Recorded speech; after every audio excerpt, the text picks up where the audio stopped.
Hello friends, मेरा नाम है वैभव और आप लोग देख रहे हैं करियर मित्रा के यूट्यूब चैनल को। दोस्तों, दृष्टि का ये उत्तर प्रदेश पीसीएस का टेस्ट सीरीज है 2023 के लिए प्रीलिम्स का। सो यहाँ पर हम इसको कंडक्ट करवा रहे हैं। लेटेस्ट टेस्ट जो इस समय टेस्ट नंबर 8 है वो चल रहा है।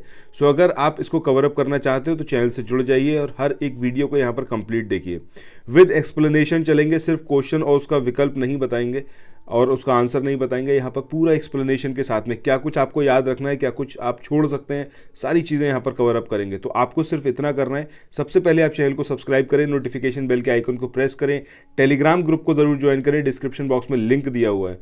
पीडीएफ चाहिए तब भी आप टेलीग्राम पर मेरे से बात कर सकते हैं, आप पीडीएफ भी ले सकते हैं। अदरवाइज यहाँ पर सबसे पहला काम आपको यही करना है कि वीडियोस को कंप्लीट देखिए, क्योंकि अगर पीडीएफ भी लेंगे तो उसमें बहुत अननेसेसरी चीज़ें दे रखी हैं जो इररिलेवेंट है आपके एग्जाम से। अब 30-35 दिनों के अंदर आप सब कुछ तो नहीं पढ़ सकते, दैट इज़ नॉट पॉसिबल। तो आपको करना वो है कि जो इंपॉर्टेंट है वो सब एटलीस्ट आपका 2 से 3 बार पढ़ा हुआ होना चाहिए। सो इस तरीके से यहाँ पर हमारी अप्रोच रहेगी इसको कवर अप करवाने की। सो आइए आगे बढ़ते हैं, आज के इस सेशन को स्टार्ट करते हैं। अब तो स्टार्ट करते हैं हम पार्ट नंबर 7 को। अब यहाँ पर जो पहला क्वेश्चन दिया हुआ है इसमें आपसे पूछा गया है कि निम्नलिखित में से कौन से पुरस्कार जो हैं वो भारत के प्रधानमंत्री नरेंद्र मोदी द्वारा प्राप्त किए गए हैं। अब इसमें रमन मैग्सेसे पुरस्कार है, सियोल शांति पुरस्कार है, ग्रैंड कॉलर है और order of the Druk Gyalpo है। सो देखिए, यहाँ पर अगर हम रमन मैग्सेसे की बात करें तो मुझे लगता है कि आप में से सबको ये चीज़ तो क्लियर होगी कि भैया ये पुरस्कार इनको अभी तक नहीं मिला है। ठीक है, अब कई बार क्या होता है ना, क्वेश्चन जब आप सॉल्व करने जाएंगे तो आप ऑप्शन से क्वेश्चन का सही उत्तर ज्ञात कर पाएंगे। अब जैसे ही हमने रमन मैग्सेसे को साइडलाइन किया कि भाई ये पुरस्कार तो नहीं मिला था, इसका मतलब पहला ऑप्शन ख़त्म हो गया और बी ऑप्शन ख़त्म हो गया। अब यहाँ पर आपकी पॉसिबिलिटी बढ़ जाएगी आंसर को सही करने की, अगर आपको कुछ भी ज्ञान नहीं है तो। सिर्फ रमन मैग्सेसे के आधार पर आप यहाँ पर 50% पर आ चुके हैं। ठीक है, अब यहाँ पर ऑप्शन सी और ऑप्शन डी, इन दो में से आपको कोई एक निकालना है। सो यहाँ पर देखिए सही आंसर क्या होगा इसका, आंसर डी, यानी कि सियोल शांति पुरस्कार से इन्हें सम्मानित करा गया है, ग्रैंड कॉलर से करा गया है और order of the Druk Gyalpo इस पुरस्कार से इन्हें सम्मानित किया गया है। अब इस क्वेश्चन की थ्योरी बहुत इंपॉर्टेंट है, इसको आप ज़रूर नोट डाउन करिएगा। ठीक है, सबसे पहले यहाँ पर हम बात करें ग्रैंड कॉलर की, तो ये 2018 में फ़िलिस्तीन के द्वारा इनको दिया गया था। इसके बाद सियोल शांति पुरस्कार की बात करें, इसको भी 2018 में साउथ कोरिया के थ्रू इनको दिया गया था। Champions of the earth award 2018 की बात करें तो संयुक्त राष्ट्र पर्यावरण कार्यक्रम यानी कि यूनाइटेड नेशंस एनवायरनमेंट प्रोग्राम, उसके द्वारा नरेंद्र मोदी को इस पुरस्कार से सम्मानित किया गया था। इसके बाद नेक्स्ट हम बात करें ग्लोबल गोलकीपर्स अवार्ड 2019, तो bill and Melinda Gates foundation के द्वारा ये दिया गया था। लीजन ऑफ द मेरिट 2020 ये दिया गया था संयुक्त राज्य अमेरिका के द्वारा। ऑर्डर ऑफ द जायद अवार्ड 2019, तो ये संयुक्त अरब अमीरात। और अभी जो रिसेंट है 2021 का, तो इसमें order of the Druk Gyalpo ये भूटान के द्वारा दिया गया था। अब देखिए, योगी जी हो गए या फिर मोदी जी हो गए तो एग्जामिनेशन के पॉइंट ऑफ व्यू से बड़े इंपॉर्टेंट है, क्योंकि इनसे रिलेटेड कुछ ना कुछ आपसे ज़रूर पूछा जाता है। ठीक है, इसलिए मैंने आपको बोला कि कम से कम इस वाले का आप जो है स्क्रीनशॉट ले सकते हैं। यहाँ पर ही कौन कौन से पुरस्कार जो हैं इन्हें अभी तक दिए जा चुके हैं, इंपॉर्टेंट है इसीलिए आपको बता रहा हूँ। अब नेक्स्ट क्वेश्चन पे मूव ऑन करते हैं। अगला क्वेश्चन है, यहाँ पर आपसे इसमें पूछा गया है कि लेंगिया वायरस, इसके संदर्भ में निम्नलिखित में से कौन सा कथन जो है वो सही है। पहला है कि लेंगिया वायरस जानवरों से मानव में फैल सकता है, सही स्टेटमेंट है। दूसरा है नया खोजा गया लेंगिया वायरस एक फाइलोजेनेटिक विशिष्ट हेनिपा वायरस है, ये भी यहाँ पर स्टेटमेंट सही है। तो हमारा आंसर क्या होगा जिसके अंदर ये दोनों ही स्टेटमेंट करेक्ट हो, तो आंसर क्या होगा आपका ऑप्शन बी। ठीक है, अब यहाँ पर बात करते हैं लेंगिया वायरस की। तो सबसे पहली बात कि ये एक जूनोटिक वायरस है। जूनोटिक वायरस का मतलब क्या है, जो जानवरों से इंसानों में फैले। इस तरह के वायरस को क्या बोला जाता है या फिर इस तरीके की रोग को क्या बोला जाता है, तो वो होता है आपका जो जूनेटिक डिजीज़ होते हैं। ठीक है, या फिर जूनोटिक वायरस होते हैं। तो ये आपको याद रखना है कि भाई इसका मतलब है कि यह जो है जानवरों से इंसानों में फैल सकता है। दूसरी चीज़, लेंगिया जीनस हेनिपा वायरस का एक पार्ट है जिसमें एक सिंगल स्ट्रैंडेड आरएनए जीनोम एक नकारात्मक अभिविन्यास के साथ है। ठीक है, तो ये दो चीज़ आपको इसके बारे में याद रखना है। इसके बाद आगे जो ये सब यहाँ पर दिया हुआ है ये एकदम इररेलेवेंट है, एग्जामिनेशन के पॉइंट ऑफ व्यू से स्किप करिए इसको। इसके बाद आगे यहाँ पर ये जो भी दिया हुआ है इसको भी यहाँ पर आप स्किप कर सकते हैं, इसका भी कोई मतलब नहीं एग्जाम के पॉइंट ऑफ व्यू से। इसके बाद अगर लक्षण चाहें तो आप एक बार देख सकते हैं कि बुखार, थकान, खांसी, जी मतलाना, सिर दर्द, भूख ना लगना, ये सारे इसके लक्षण हैं। और अभी तक कोई भी जो है लाइसेंस प्राप्त दवा इसके लिए नहीं आई है, ना ही कोई टीका आया है। इसके बाद अगला क्वेश्चन है, इसमें आपसे पूछा गया है संप्रीति अभ्यास जो है ये भारत और निम्नलिखित में से किस देश के मध्य आयोजित किया जाता है। अब ये नेपाल है, श्रीलंका है, बांग्लादेश या फिर मॉरिशस। तो आई होप कि आप सबको बहुत अच्छे से पता होगा कि बांग्लादेश के साथ में ये एक्सरसाइज करी जाती है जिसका नाम क्या है, संप्रीति। आइए अब बात करते हैं क्या कुछ यहाँ पर थ्योरी पार्ट में दिया हुआ है। तो सबसे पहली चीज़ जो आपको यहाँ पर पता होना चाहिए कि ये जो एक्सरसाइज है संप्रीति ये भारत और बांग्लादेश के बीच में आयोजित की जाती है, ये इंपॉर्टेंट है। मेन पर्पस क्या है, सैन्य संबंधों को मजबूत करना। इसके अलावा ये सब कुछ जो दे रखा है ये एग्जाम के पॉइंट ऑफ व्यू से इंपॉर्टेंट नहीं है, इसलिए मैं यहाँ पर स्किप करा रहा हूँ। बाकी अगर आप चाहें तो स्क्रीन को पॉज करके एक बार पढ़ सकते हैं। इसके बाद ये दूसरा एक और नेवल एक्सरसाइज है जो कि एनुअली होती है, बोंगो सागर, ठीक है, जो नौसेनाओं के बीच में होती है, वार्षिक अभ्यास है, इसको आप याद रखिएगा। अब क्या कुछ इसके अंदर है, क्या पर्पस है, ये सब चीज़ें इंपॉर्टेंट नहीं है, स्किप कराया जा सकता है। इसके बाद और कौन कौन सी एक्सरसाइज होती हैं, तो बांग्लादेश का सैन्य अभ्यास एक होता है जो कि है आपका शांतिर अग्रोसेना। इसके अलावा टेबल टॉप अभ्यास जो वायुसेना के द्वारा कराया जाता है, और इंडिया बांग्लादेश कॉर्पोरेट, ये फिर नौसेना, मतलब दोनों देशों की नौसेनाओं के बीच में होता है। इसके अलावा संवेदना, इसमें कई सारी कंट्रीज़ हैं, बांग्लादेश है, नेपाल है, श्रीलंका है और संयुक्त राज्य अमेरिका। तो इन सारे कंट्रीज़ के बीच में एक वायुसेना का अभ्यास होता है, यानी कि एयरफोर्स इसके अंदर इन्वॉल्व होती है। तो ये सारी चीज़ें हैं, इनको याद रखिएगा। चाहे तो इसका स्क्रीनशॉट भी यहाँ पर ले सकते हैं। इफ़ इन केस आप चाहते हैं इस पूरी सीरीज़ का PDF लेना, सो टेलीग्राम से आप जुड़ जाइए, टेलीग्राम चैनल से। इसके अलावा डिस्क्रिप्शन सेक्शन में नंबर दिए हुए हैं, कॉन्टैक्ट नंबर, आप वहाँ से मुझसे संपर्क कर सकते हैं इन PDF को लेने के लिए, ठीक है। इसके बाद अगले क्वेश्चन की बात करते हैं। यहाँ पर आपसे पूछा गया है कृषि क्षेत्र में सरलता के लिए केंद्रीय कृषि मंत्री ने ई नाम के तहत कौन सा मंच लॉन्च किया है। This is very important question, इसको आप ज़रूर याद रखिएगा। ये है इसका सही answer, platform of platform, POP, ठीक है। किसने इसको लॉन्च किया है, ये है आपके कृषि मंत्री नरेंद्र सिंह तोमर। ई नाम के तहत इसको किया गया है और ये एक प्लेटफॉर्म है, ठीक है। अब इस क्वेश्चन की थ्योरी पार्ट में देखें तो यहाँ पर बस एक ही बात है जो आपको याद रखना है, जो कि हमने क्वेश्चन में ही देख लिया कि ई नाम के तहत प्लेटफॉर्म ऑफ प्लेटफॉर्म इसको लॉन्च किया गया कृषि मंत्री के द्वारा, ठीक है।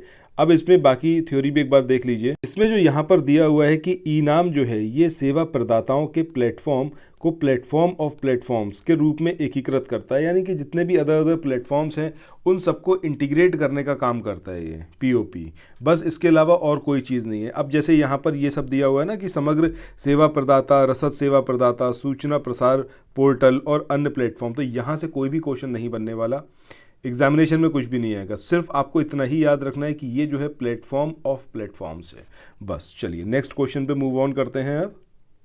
सो इस क्वेश्चन की बात करें, यहाँ पर आपसे पूछा गया है कि हिंद प्रशांत इकोनॉमिक फ्रेमवर्क, ठीक है, यानी कि IPEF, इसके संदर्भ में निम्नलिखित में से कौन से कथन है जो कि सही है।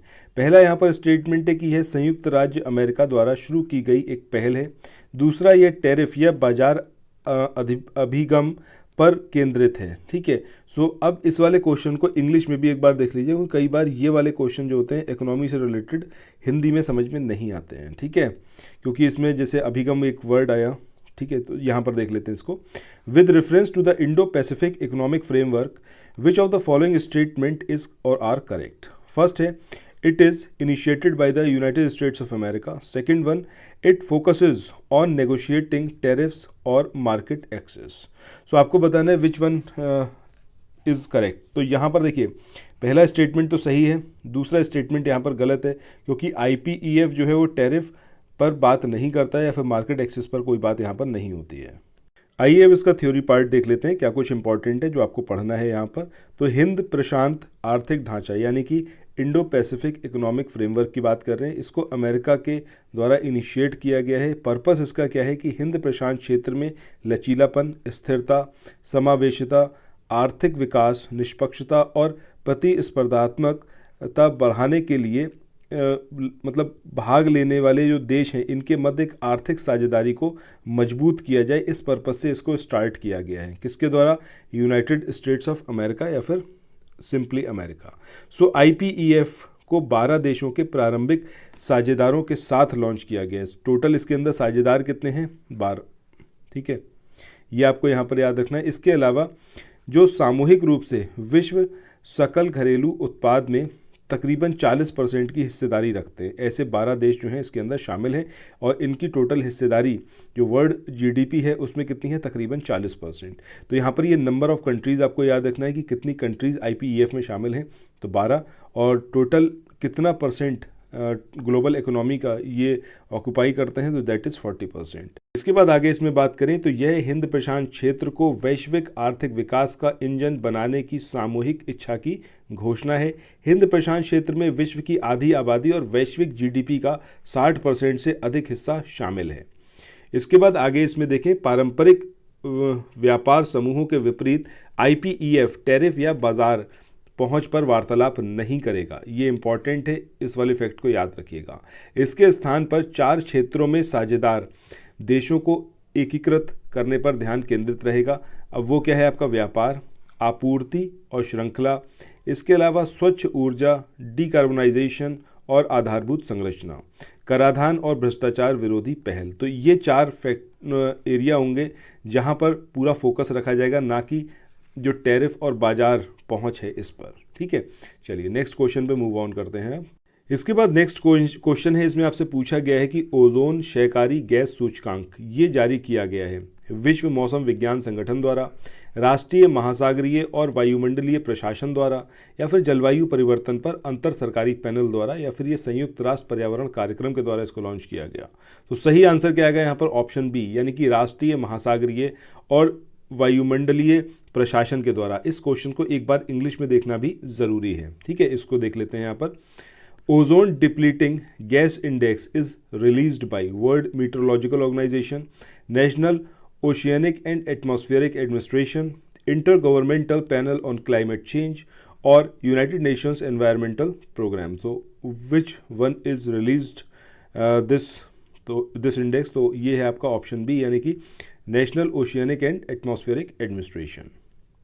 अब यहाँ पर इस वाले क्वेश्चन की हम थ्योरी पार्ट की बात करें तो ये काफ़ी इंपॉर्टेंट है, इसको आप ज़रूर याद रखिएगा। ठीक है, कई सारी चीज़ें यहाँ पर आपको देखने को मिलेंगी। पहला है कि ओजोन क्षयकारी गैस सूचकांक, ये जो है संयुक्त राज्य अमेरिका के वाणिज्य विभाग के अंतर्गत या उसके तहत अमेरिकी वैज्ञानिक एवं नियामक agency national Oceanic and Atmospheric administration NOAA इसके द्वारा विकसित किया गया है। तो ये चीज़ तो आपको क्वेश्चन में भी बताई गई थी कि NOAA के द्वारा इस इंडेक्स को पूरा विकसित किया गया है। आगे देखते हैं। अब ये जो NOAA है ये मौसम का पूर्वानुमान करता है और समुद्री एवं वायुमंडलीय स्थितियों की निगरानी करता है। ओजोन की अब बात करें तो ओजोन कैसा है? एक अभिक्रियाशील अणु है जो मेनली इसके अंदर कितने 3 ऑक्सीजन के परमाणु होते हैं। O3 इसका जो रासायनिक नाम है वो क्या होता है? आपका O3। ठीक है, या आप किस तरीके से इसको लिखते हैं तो O3 लिखते हैं ओजोन को, ये आपको शायद पता भी होगा। अब ये मुख्य रूप से वायुमंडल के 2 क्षेत्रों में पाया जाता है। इसके अलावा पृथ्वी का लगभग 90% ओजोन जो है वो शोभ मंडल के ऊपर समताप मंडल में रहता है। ठीक है, वहाँ पर है। तो ये चीज़ आपको यहाँ पर याद रखनी है। इसके बाद आगे इसमें देखते हैं तो NOAA का ओजोन क्षयकारी गैस सूचकांक ये 1990 यानी कि 1990 के दशक के शुरुआत में समताप मंडल में लंबे समय तक रहने वाले ओजोन क्षयकारी पदार्थों या फिर ओजोन डिप्लीटिंग सब्सटेंसेस क्लोरीन और ब्रोमीन की समग्र समताप मंडलीय सांद्रता को इसकी चरम सांद्रता के सापेक्ष ट्रैक करता था। ठीक है, NOAA के वैज्ञानिकों ने एक वार्षिक अभ्यास में दुनिया भर के दूरस्थ स्थलों पर एकत्र किए गए वायु के नमूनों का विश्लेषण किया और उन्होंने पाया कि मध्य अक्षांश समताप मंडल में ODS की समग्र सघनता में केवल 50% से अधिक की गिरावट आई है। पिछले 3 दशकों में यह धीमी लेकिन सतत प्रगति ODS के उत्पादन और व्यापार पर नियंत्रण 1987 में जो मॉन्ट्रियल प्रोटोकॉल हुआ था अंतर्राष्ट्रीय समझौता, उसके वजह से जो ये पूरा यहाँ पर गिरावट दर्ज की गई है। ठीक है, इसके बाद आगे इसमें देखें, अगर हम बात करें अंटार्कटिका ओजोन परत की तो उसकी पुनर्प्राप्ति तकरीबन 2070 के आसपास होने का अनुमान है। मतलब जहाँ पर अंटार्कटिका है तो उसके ऊपर वाला एरिया जो है मतलब आसमान में, तो वहाँ पर ओजोन परत जो है डिप्लीट हो रही थी, क्षय हो रही थी, बट अब वो धीरे धीरे भरी जा रही है अपने आप, ठीक है। और ये प्रक्रिया ख़त्म होते होते 2070 आ जाएगा, तब वापस वहाँ पर जो ओजोन डिप्लीट हुई है वो वापस अपनी पूर्व स्थिति में पहुँच जाएगी। चलिए अब नेक्स्ट क्वेश्चन पे मूव ऑन करते हैं। इसके बाद अगला क्वेश्चन है यहाँ पर कि निम्नलिखित में से कौन अरुणाचल प्रदेश की पुरानी दुनिया की एक नई खोजी गई बंदर प्रजाति है। अब ये सेला मकाक है, नीला बंदर है, गोल्डन लॉयन तामरिन है, या फिर ये आपका गिलादा है। तो सही आंसर क्या आएगा आपका ऑप्शन ए यानी कि सेला मकाक। कहाँ पर पाई गई है ये भी अरुणाचल प्रदेश में। इसको ज़रूर यहाँ पर याद रखिएगा, बहुत इंपॉर्टेंट है एग्जाम के पॉइंट ऑफ व्यू से। आइए अब देखते हैं क्या कुछ यहाँ पर है थ्योरी पार्ट में जो इंपॉर्टेंट है। सबसे पहली चीज़ आपको यही याद रखनी है कि सेला मकाक ये कहाँ पर पाई गई प्रजाति है बंदर की, तो ये है आपका अरुणाचल प्रदेश में। अब जैसे इसका नाम है सेला, तो यहाँ से आपको एक बार समझ में आनी चाहिए कि भाई यहाँ पर सेला दर्रा की बात हो रही होगी।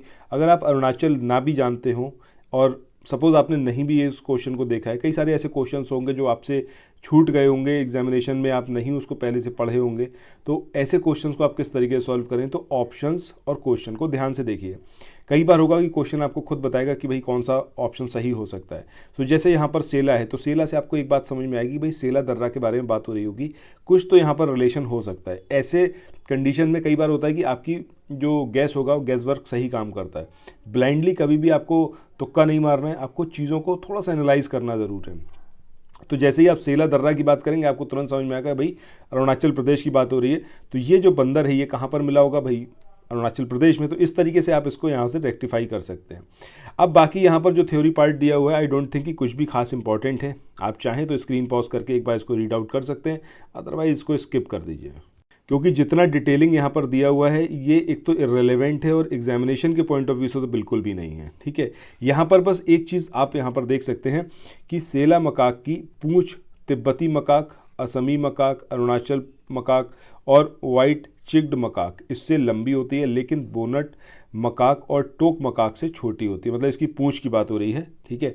किससे छोटी होती है खाली यही याद रख लीजिए, बोनट मकाक और टोक मकाक इससे छोटी होती है, बस दैट इज सफिशिएंट। इसके बाद आगे यहाँ पर दिया हुआ है कि सेला मकाक राज्य के पश्चिमी कामेंग जिले में फसलों को नुकसान पहुँचाने में जो है ये प्रमुख होते हैं। इनका बड़ा इसके अंदर किरदार है, फसलों को पूरा तबाह करते हैं, बहुत प्रॉब्लम क्रिएट करते हैं।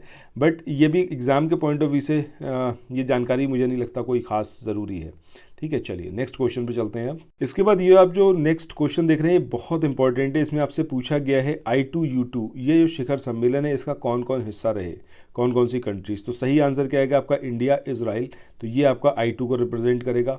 वहीं USA और UAE ये आपका किसको रिप्रेजेंट करेगा, U2 को। तो I2U2 इस तरीके से बना है, भारत, इजराइल, USA और UAE। सो इसकी हम थ्योरी पार्ट की बात करें, यहाँ पर आपको ये देखना है कि भाई जुलाई 2022 में पहला I2U2 नेताओं का शिखर सम्मेलन वर्चुअली आयोजित किया गया। तो कई बार क्या होगा आपसे एग्जामिनेशन में एक स्टेटमेंट में ये दे दिया जाएगा कि इसका आयोजन जो है सपोज़ इंडिया में हुआ या फिर US में हुआ या फिर UAE में, इस तरीके से आपसे दे दिया जाएगा।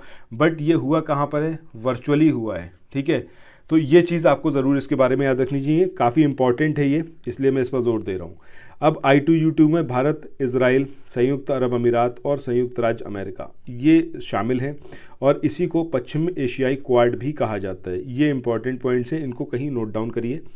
इसके बाद I2U2 का गठन ये हुआ आपका अक्टूबर 2021 में इब्राहिम समझौते के बाद। समुद्री सुरक्षा, आधारभूत संरचना और परिवहन से संबंधित मुद्दों को संबोधित करने के लिए किया गया था। भारत इस परियोजना के लिए उपयुक्त भूमि उपलब्ध कराएगा और किसानों के फूड पार्कों में एकीकरण की सुविधा प्रदान करेगा। आगे इसमें हम बात करें तो इसमें जो है आपका समूह ने गुजरात में हाइब्रिड नवीकरणीय ऊर्जा परियोजना का समर्थन करने की घोषणा की, जिसमें 300 मेगावाट पवन और सौर क्षमता शामिल है। तो ये सारी चीज़ें हैं जो आपको यहाँ पर इसके बारे में याद रखनी है। इसके बाद अगले क्वेश्चन की बात करते हैं। यहाँ पर आपको दो सूची दे रखी है, एक तरफ डेट दी हुई है और दूसरी तरफ कौन सा दिन जो है वो मनाया जाता है। अब आपको यहाँ पर इसका मिलान कराना है। तो सबसे पहले अगर हम बात करें किसकी, 7 मई की, तो 7 मई को कौन सा दिन होता है, ये है आपका विश्व एथलेटिक्स डे। इसको आप एज इट इज याद रखिएगा, मतलब ए का रिलेशन किससे होगा आपका 2 से, ठीक है। 7 मई को विश्व एथलेटिक्स डे मनाया जाता है। वहीं जब हम 17 मई की बात करें तो 17 मई को होता है आपका विश्व दूरसंचार दिवस, यानी कि B1, ठीक है, A2B1। ये आपको यहाँ पर याद रखना है कि 7 मई को विश्व एथलेटिक्स दिवस, 17 मई को विश्व दूरसंचार दिवस, ठीक है। इसके बाद 21 मई की बात करें तो 21 मई को आपका विश्व आतंकवाद विरोधी दिवस, यानी कि C3। वहीं अगर हम डी की बात करें कि 31 मई को, तो मुझे लगता है आप सबको बहुत अच्छे से पता होगा, तंबाकू निरोधी दिवस होता है, यानी कि 4। तो ये हमारा यहाँ पर कोड बन के आएगा 2134। इसके बाद आप यहाँ पर चल सकते हैं कि क्या इसका सही आंसर है, ठीक है। तो इसमें कौन सा वाला ऑप्शन आपका सही होगा? ऑप्शन होगा सी, यानी कि 2134। सो यहाँ पर थ्योरी पार्ट में सिंपली यही इसको अरेंज करके दिया हुआ है कि 7 मई को आपका विश्व एथलेटिक्स दिवस मनाया जाता है, 17 मई को विश्व दूरसंचार दिवस, 21 मई को राष्ट्रीय आतंकवाद विरोधी दिवस और 31 मई को तंबाकू विरोधी दिवस मनाया जाता है, ठीक है। तो आइए अब नेक्स्ट क्वेश्चन पे चलते हैं। इसके बाद आज के इस वाले सेशन का लास्ट क्वेश्चन है। इसमें आपसे पूछा गया है कि निम्न तापमान थर्मल डिस्टिलेशन LTTD, इसके संदर्भ में निम्नलिखित में से कौन सा कथन है जो कि सही है? पहला है, इसे राष्ट्रीय महासागर प्रौद्योगिकी संस्थान यानी कि NIOT द्वारा विकसित किया गया है। दूसरा है, यह खारे या लवणीय समुद्री जल को पीने योग्य पानी में बदल देगा। तो दोनों ही स्टेटमेंट इसके बारे में सही हैं, निम्न तापमान थर्मल डिस्टिलेशन के बारे में, ठीक है। तो हमारा आंसर क्या आएगा? ऑप्शन बी, यानी कि 1 और 2 दोनों। इस वाले क्वेश्चन को मैं चाहूँगा आप लोग एक बार इंग्लिश में भी समझें, क्योंकि कई सारे लोग होंगे जो विद्यार्थी हैं वो इसको नहीं प्रॉपरली समझ पा रहे होंगे, क्योंकि थोड़ा सा यहाँ पर ये क्लिष्ट हिंदी है। With reference to the low temperature thermal distillation LTTD, इसके संबंध में आपको बताना है कि कौन सा स्टेटमेंट यहाँ पर सही है। पहला है कि it has been developed by National Institute of Ocean Technology NIOT and it will convert the saline और salinest sea water into drinking water. So both the options here are correct. चलिए, so इसके साथ ही इस वाले session को यहाँ पर and करते हैं, फिर मिलते हैं नेक्स्ट वीडियो में। टिल देन अपना ख्याल रखिए। प्रीवियस जितने वीडियोज़ हैं उनको प्लेलिस्ट में जाकर ज़रूर देखिए। अभी हर एक पार्ट के अंदर सिर्फ 10 क्वेश्चन इंक्लूड करें, रीज़न बीइंग कि हर एक पार्ट जो है 20 से 22 मिनट का बन रहा है। इसके बाद जैसे ही हमारे ये 15 पार्ट खत्म होंगे, कोशिश है कि आज या फिर कल तक ख़त्म कर देंगे। इसके बाद एक कंबाइंड वीडियो आएगा जो तकरीबन 5 घंटे के आसपास का रहेगा इस टेस्ट नंबर 8 का। उसको आप एक बार में भी देख सकते हैं या फिर आप टुकड़ों में, मैं आपको सजेस्ट यही करूँगा कि टुकड़ों में देखिए, हर एक क्वेश्चन को प्रॉपरली देखिए। जो पॉइंट आपको बता रहा हूँ कि इसको नोट डाउन करिए। सो ज़रूरी है कि आप उसको नोट डाउन करें। ये सिर्फ सुनने वाली बात नहीं है कि मैंने कहा आपने सुना बात खत्म हो गई, क्योंकि अल्टीमेटली जब आप टेस्ट सीरीज़ लगा रहे हैं तो आपको ये ज़रूर करना चाहिए कि हर एक टेस्ट के अंदर क्या कुछ दिया हुआ है, क्या कुछ इंपॉर्टेंट है, वो सारी चीज़ें आपको पता होनी चाहिए, ठीक है। चलिए, फिर मिलते हैं नेक्स्ट वीडियो में। अपना ख्याल रखिए और पढ़ते रहिए। Bye bye.